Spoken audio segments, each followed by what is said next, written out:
Welcome to the podcast of MotorWeek, television's original automotive magazine. MotorWeek is made possible by TireRack.com and RockAuto.com.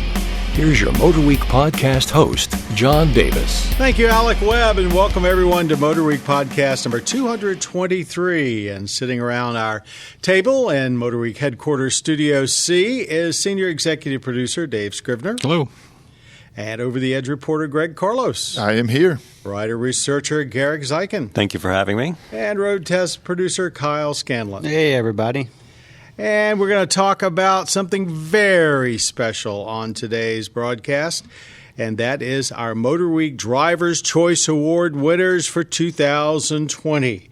Now, to put this in perspective, everybody picks cars of the year. We do it a little bit differently here at MotorWeek. We've been doing this for 38 years, and we look at where people actually buy cars, the classifications, and try and pick our best vehicle, the one we like driving the best and the one that often usually should represent the best value for the money in each car class and now SUV class and truck class and et cetera. So we're going to start from the top of the list, go down, and we'll all talk about why we think it happens to be the pick of the litter. And we're going to start at the small end of the spectrum, not where everybody is at these days, but small car, Mazda 3. Okay, there are a lot of small cars out there. It's not the most obvious choice. Why did we pick it? I think fun to drive would be the first quotient on that. Easily, it drives better than almost everything else in its class. Mm-hmm. Yeah, I think, it is the Driver's Choice Award, and when we sit down, we think, what is the most fun car to drive? We obviously have other parameters, price being an object for sure, but unanimously, I think Mazda across the board and the Mazda 3 is no exception.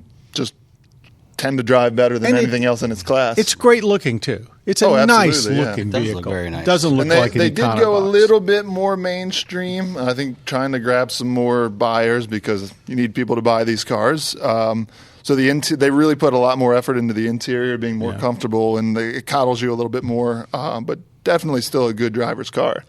The car class that has sort of gotten beat up on in the last few years because people seem to be switching down to smaller sedans, if at all, and switching up, obviously, to SUVs, is the family sedan class, which usually is ruled by the mid-size family sedan, the Camrys and the Accords. And this year's winner, the Hyundai Sonata. All new, made in the USA. Everybody got a good taste of it from the recent Super Bowl commercial about Smart Pack. I can't do it. So, but besides that feature, what does this car offer? Style.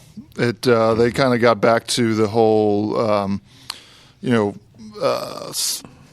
form-forward design because the last Sonata went a little more conservative. The same thing we were just talking about Mazda, trying to get more buyers. This one, it was nice to see. They kind of went a little bit more out there with styling. So I think it grabs you right away. Yeah. It's got a very plain vanilla class as well. A lot of the cars are kind of safe and sedate, and I think this puts it out there a little better. It definitely stands out. Yeah. I was really impressed with how it drove. I thought it was of course, very quiet. We sort of expected that, but usually, that this class of car is kind of numb, and it had a little bit more of that almost Mazda-like spirit in driving it. You could feel the road. It was very competent, powertrain, quiet.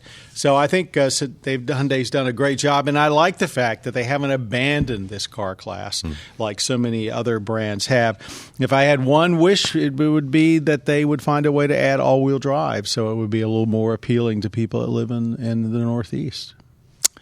Okay. Best convertible. This is often a class where we don't have a lot of choices, and it's an interesting choice this year because of the lineage of this vehicle. The BMW Z4 is our winner. Why is that notable? I'll say I spent a decent amount of time behind the wheel of that car, and it is just an absolute blast to drive. Did the track testing on it. It is really quick off the line. The handling was superb throughout the cones, and I just got to reiterate myself, it is just a blast. But it is also shares a lot of things with another car that won one of our awards. This is true. Supra. Indeed, that is our Best Sport Coupe Award winner, and a lot of people have heard, of course, just a lot about the Toyota GR Supra, but they've heard very little about the BMW Z4, and they don't really understand that these vehicles are linked. The Supra has, of course, a chassis that was engineered largely by BMW for the Z4. It's got a similar powertrain. But the difference between, since we're talking about both, if you drove one, you don't necessarily identify it with the other, do you? No. Not from a surely drive standpoint. I mean, you get inside and you notice some BMW touches here in the Supra. Obviously, the Z4, I mean, it's just that gets the benefit of the doubt because it's already a BMW. But we recently drove both of them, and I think they do have a fairly distinct drive style between the two. The Supra is a little bit more on rails, a little twitchier, and I don't mean that in a bad way. It's more of like a fast. It's more twitch like car. a sports car. Yeah. Now the Z4 is a little faster in a straight line, but it's also more of a Grand Tourer. More of a Grand Tourer. I mean, I'm actually impressed that Toyota and BMW were able to give basically the same pieces. Well, Toyota picked through the parts bin a little bit and cherry-picked the things they wanted to have, suspension bits. And did very much their own Like for an tuning. M package on BMW, they took that for the Supra or things like that. They could tailor it to their desires. Yeah, I think they both did a great job. Best Luxury Sedan, a segment that hasn't suffered nearly the same fate that the family sedan has. There's still some very, very advanced members of it. Audi A6 was our choice this year, and I think it was almost unanimous, as I recall. I think you're right. And for me, it just doesn't get much better in this class because of the style, the technology, and just the sheer drive of it. I mean, it's comfortable. And it's when you want it beautiful to be. again, and it's got an incredible interior. I just like the smoothness of the Audis and how they drive, and it's just everything's seamless. Yeah, it's a very, very comfortable car for long-distance driving.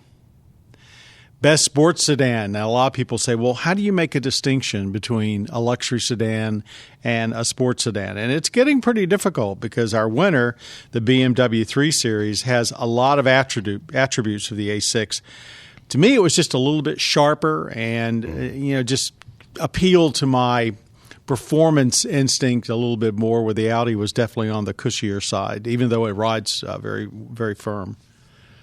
Yeah, it seemed like the 3 Series got back to its roots a little bit with this one, and I mean that specifically as far as like performance, because a lot like they've gotten away from the analog gauges and things like that. But it is a comfortable interior, but I think just fun to drive. It came back to that original 3 Series, just a joy to drive on the road. And it was a good mix of being refined and sporty. I think which separates exactly it, say, from the luxury sedan, where it's more luxury and comfort. If you look at that quotient, it Right. skews towards the Right, sporty. exactly. And that was actually, and we had the M340i, and one of the notes I have is it's been one of my favorite cars to drive on my favorite local road. So it was just a lot of fun to have for the weekend. I want to pause a second. Does anybody miss having just two big analog gauges and not basically have them digitized, and video screen? Is that bothering anybody? I'd say it's a car. It depends on the car. Depends on the class Yeah. of car. Yeah. I'd want that in a little Miata or something. Yeah, It's a basic, give me what I gotta know. I'll say it doesn't until you get into like something that does have really nice analog gauges from 10, 20, 30 years ago, and you're like, wow, this is cool. But I don't know if I like it from an actual use standpoint or just because it seems retro at this point. A lot of people Spend get such in, a little bit amount of time in every car. It's tough to learn each car you drive and all the nuances of it and where to find the button or the switch for that or to change the gauge packages or looks. Some of the new ones are beautiful though, and they can display, any little bit of information that you want. the good with the bad. Okay, we're going to move on to our best performance car. Really not much of a surprise, the Chevrolet Corvette Stingray. Now, around the table, most everybody's seen it, but there's been very little driving as of this day when we're recording this podcast. I've driven it, but not at speed. There have been a few people out there in the media world, including Jay Leno, that had a chance to drive it extensively. I think this award is from what we know about the car, from our limited driving, and also just the groundbreaking aspect of it for an American vehicle, for Corvette. First mid-engine, rear-engine, I should say, Corvette ever. And the execution of it, it was done right. Yeah, it's a beautiful car inside and out. It's very cushy. It drives amazingly quiet. That's what got me. Anybody else have any? I get a track test of it in a few weeks. I'll Yeah. know more then, obviously. But looking forward to that. And it's nice to see that they kind of kept some of that American heritage, keeping a With the push rod V8, V8 yeah. in the back and the behind you. So I think like Dave said, it was just well executed, and it seems like they waited to get it right. And by the all price. accounts, they have. The price, under $60,000, and granted, you go up pretty quick from there, but you're still talking about a car that I think the end result will be, after everybody starts doing comparison tests, holds its head up very well with the most expensive cars in the world And for a fraction. it'll compete, no doubt, I'm sure, on the track with cars that cost 2, 3, 4 times more than it does. Yeah, a revolutionary car, I think, in a lot of ways, especially for a U.S. manufacturer. Small utility. We all know the utilities are the thing these days. Everybody's probably listening at home and saying, when are you going to get to the SUVs? Well, here we are. Toyota RAV4. This has been a favorite of ours since this new generation came out. And what can I say about it? They've got the regular, they've got the very well-received hybrid version, and coming this summer, the RAV4 Prime, which will be their plug-in hybrid. Are the hybrids new? The hybrid is not new, but the plug-in hybrid that's coming is we've honored this vehicle before. The hybrid is so popular that they're now opening a second assembly line for it.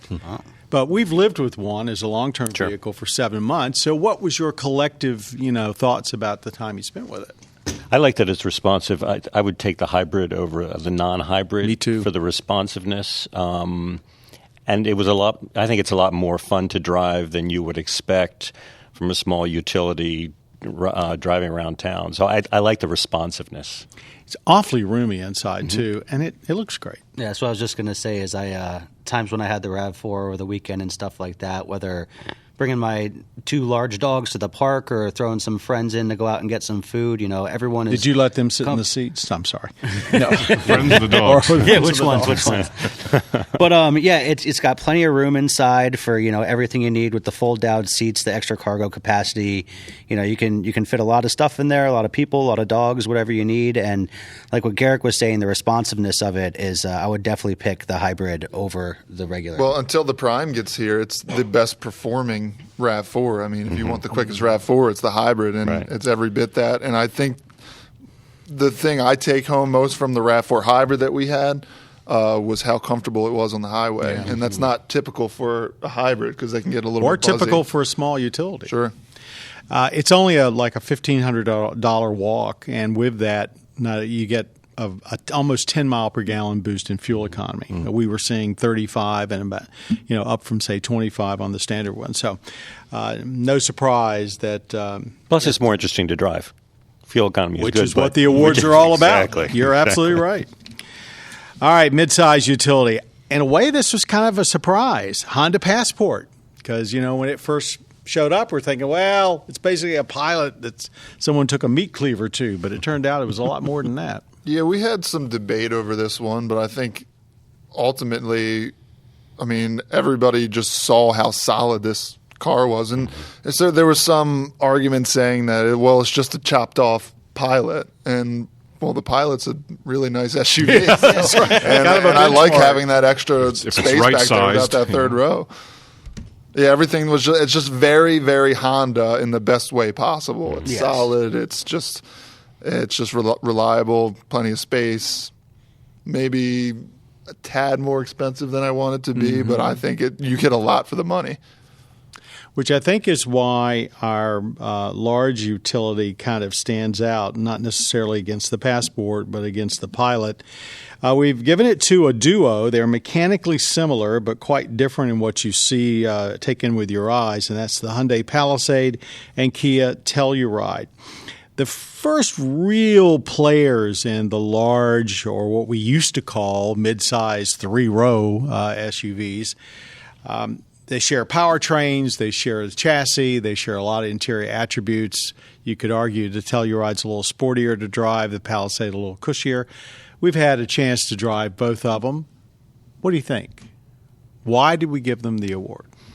Well, I was really surprised when I got in the Telluride the first time. I was expecting a large SUV, but it feels very solid. The interior is I would say somewhat premium upscale, moving in that direction. Plenty of power.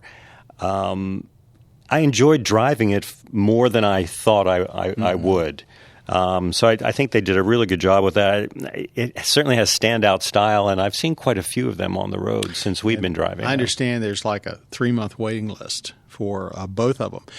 I agree with everything you said. The Palisade's a little bit more luxury-oriented. Both of them drive much smaller than they are. As a matter of fact, the vehicles are actually smaller than they look. They look huge. They look like a Tahoe, but they're actually about the same size as a Highlander. They don't drive Pilot. big either. They're very nimble. They're very nimble. And they're just the right size package, I think.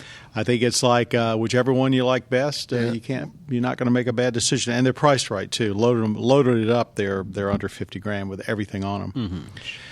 Luxury utility, an exploding market right now. The Mercedes-Benz GLE.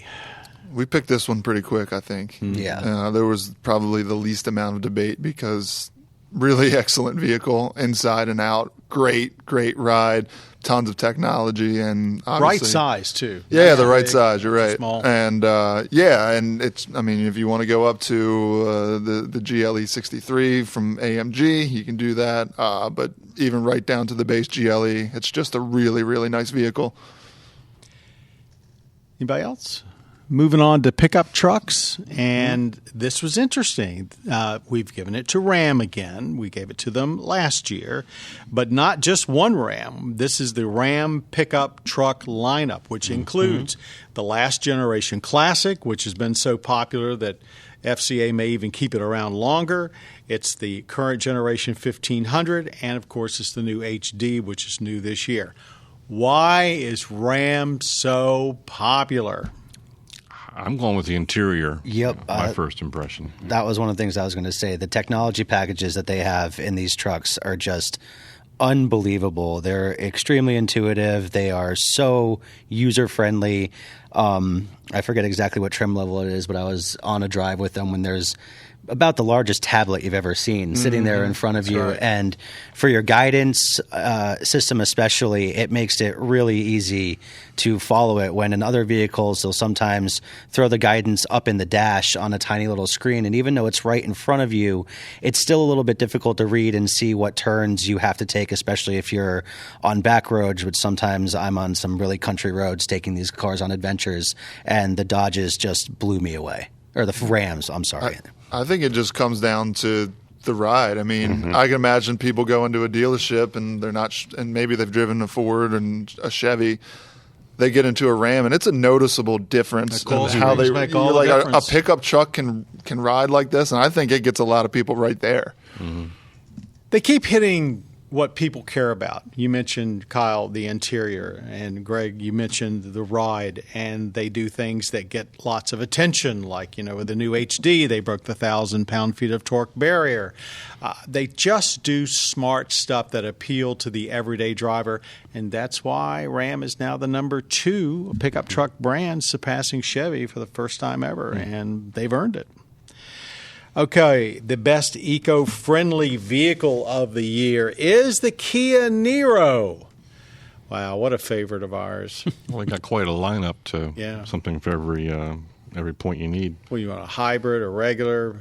EV. Yeah, I was shocked with the EV. The EV was really nice. It was. We road tripped that around the state of Maryland, and it was just like, wow, this is really great to drive. And what a great package. If you want something small but you really need to carry something big, you can do it in the Niro. I think it's an absolute home run on every level, and the fact that you can buy such a wide variety of powertrains, it was an easy pick as our eco-friendly vehicle of the year. I think Kia really deserves a lot of credit for this car because it came out in 2017 is a hybrid, and it was specifically designed for this wave of electrification that we know is coming. Now, sure, you had a Prius and you had Tesla, and there were other. You have Chevy Bolt. You had other electric or electrified vehicles. But you have car companies now that are saying over the next 5 years we're going to have electrified versions of our models. And Kia did this in 2017. And purpose-built. Purpose-built. That was their intent. The platform was intended for electrification, hybrid, plug-in hybrid, and EVs. So I just think that the fact that they were ahead of the wave or riding the wave and executed it before a lot of car companies that they deserve a lot of credit for that. And to me, furthering your point, they looked at things like the Prius and the Bolt, and they said, that's fine, but we're going to make it more useful. We're going to do what people really need. Basically make a small SUV, even though if it's only front-wheel drive, that can really live up to the hatch, that it's got. Our dream machines, this is our category where we basically think, okay, if money was no object and we got really lucky at the casinos, what would we buy? The first one is, I think, kind of a no-brainer. Actually, all three of these were. The Shelby GT500. That's quite the car on a racetrack right now, compared to the last GT500, which was more of a straight-line car. This one really just kind of rebranded itself as just an absolute road course monster. It's fast, 760 horsepower, I think.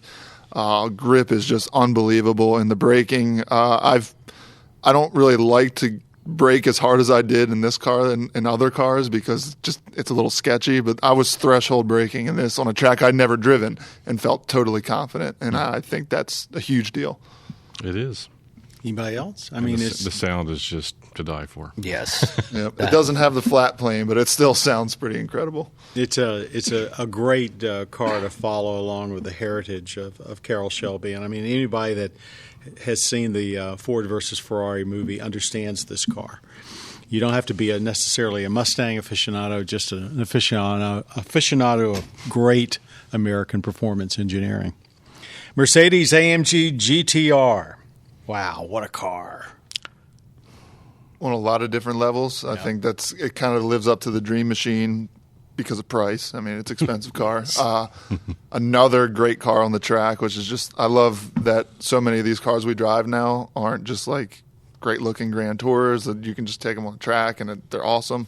This fits the bill and just a beautiful car in my opinion. And practical. You actually can drive this car every day. Sure. It's comfortable when you want it to be and sporty when you want it. Pretty amazing automobile. The Porsche Taycan Turbo S. When we voted for this, I think only Garrick and I had driven it at that point. And I was like, take my word for it, guys. Right. And we've now all had a chance to sample it. And it's, for Porsche's first production EV, it's awesome. Then they were intent on it feeling like a Porsche, and I think that they succeeded in that. I like EVs, and for a lot of reasons. My concern going forward is that there's going to be a sense of sameness in the driving experience as opposed to internal combustion engines. They have different characteristics. What the Taycan did for me, it kind of eased that fear, is that an EV can have its own characteristics, that they are not all going to be driving the same. And it certainly feels like a Porsche and very sporty. Who drove first? Didn't you drive first? I drove first. What was your first impression? Do you remember what the first thing that hit you when you got behind the wheel? The heft of how it. How big it was. How heavy it was. How heavy it was. Yeah. But also the power. I think the headrest in the back of my head was what hit me first. Well, that hit me too when we were on the track. And yes, that did hit me. It doesn't make sense. It doesn't compute when you see a car just take off like that with no sound. It's just like wow. But yeah, I think the unbelievable. What Porsche was going for with this car is the whole idea of driving like a Porsche is being able to take it.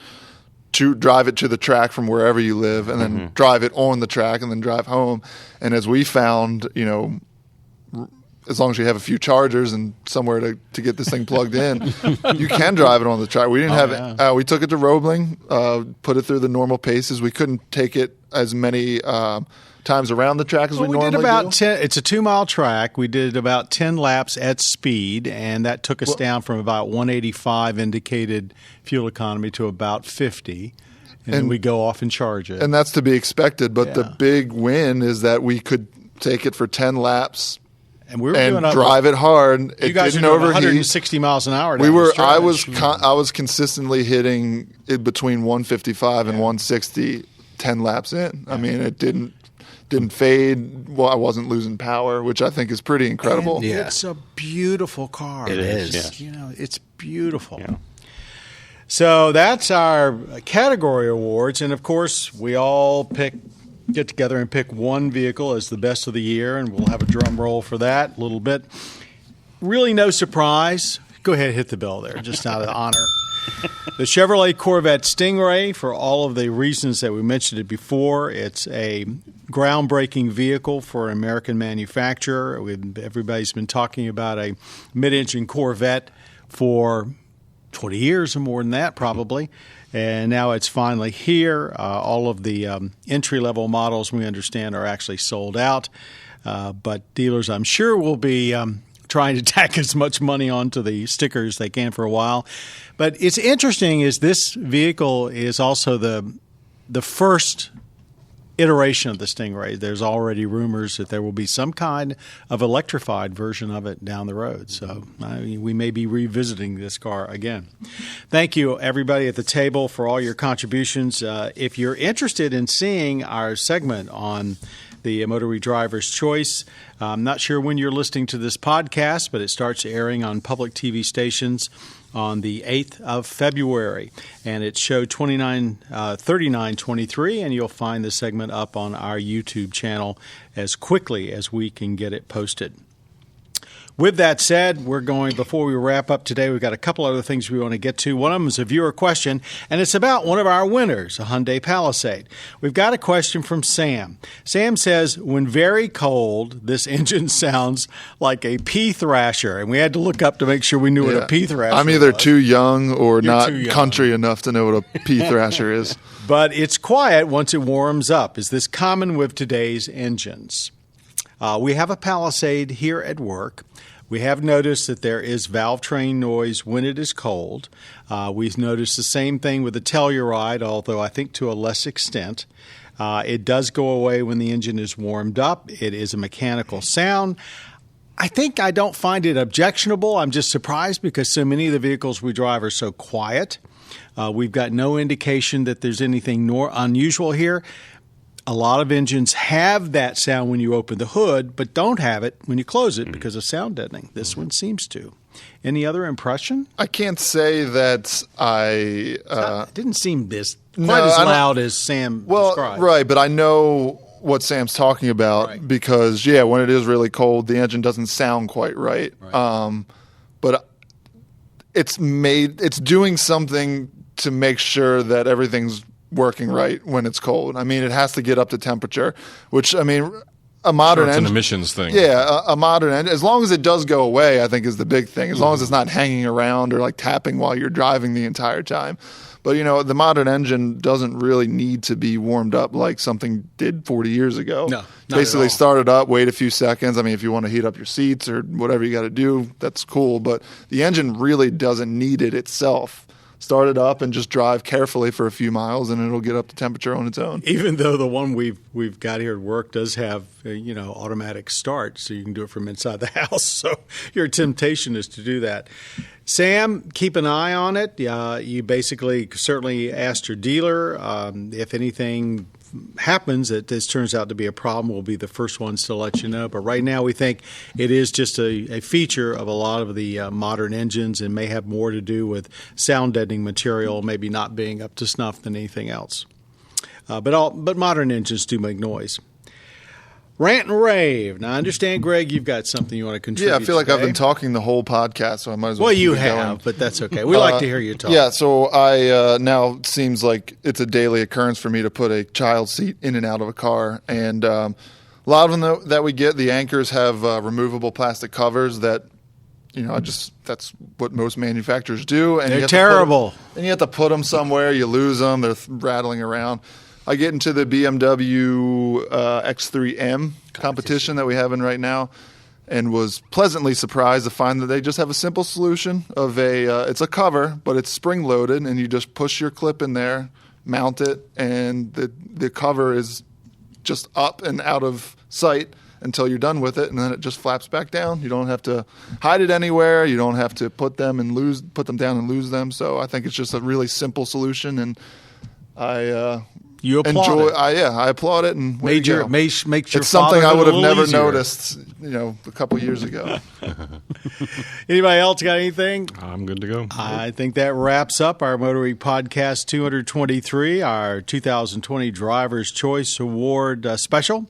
I want to thank everybody around the table: Dave Scrivener, Greg Carlos, Garrick Zeiken, Kyle Scanlon. Thank you very much, gentlemen, for your contribution. Thanks to our audio engineer, Jim Bigwood, who always makes sure that we come through loud and clear. Greg, of course, again, is our podcast producer, and our podcast creator, Bob Mixter. For all of you out there, be sure to catch MotorWeek on public television stations. We're also on the Motor Trend Cable Network. We're up on YouTube. We're just about anywhere that you've got a screen or a way of accessing the media. We'd love to hear from you. Sit down and write us at MotorWeek anytime you can. Till next time, thanks very much for being a part of the MotorWeek family. You've been listening to the podcast of MotorWeek, television's original automotive magazine. MotorWeek is made possible by TireRack.com and RockAuto.com. For additional information on podcasts, videos, and showtimes, visit our website at MotorWeek.org. And watch MotorWeek, television's longest-running automotive magazine series, each week on your local PBS station.